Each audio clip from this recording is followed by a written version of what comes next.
terms of our housing element or allotment, RENA numbers, will we be getting those before we submit our housing element to the state, or does that come afterwards? We actually have gotten them, Mr. Mayor.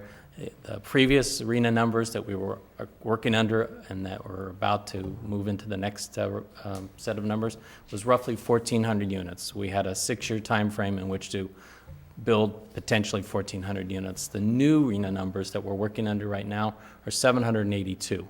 So there's been a reduction of RENA numbers. Sizable reduction, almost 50%. So then that would then allow us to do some reconfiguration of the various zones, the housing, or the various zoning areas, so that perhaps that area, which is now RM2, would no longer be required under RENA to meet our RENA application, and we could.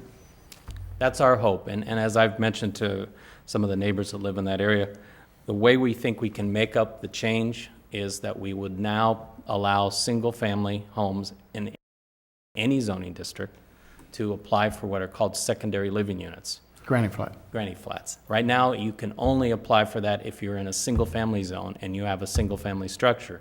Again, in this multi-family zone, there are a lot of single-family homes that theoretically could apply for a secondary living unit, but because of the way our ordinance is structured today, they could not.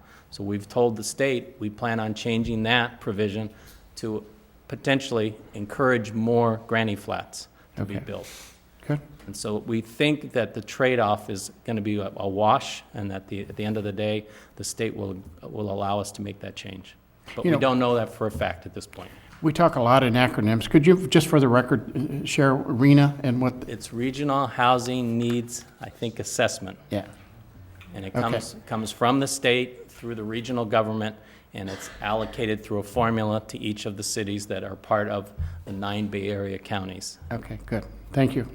Any other questions of Mr. Dowswell before we open up the public hearing? All right.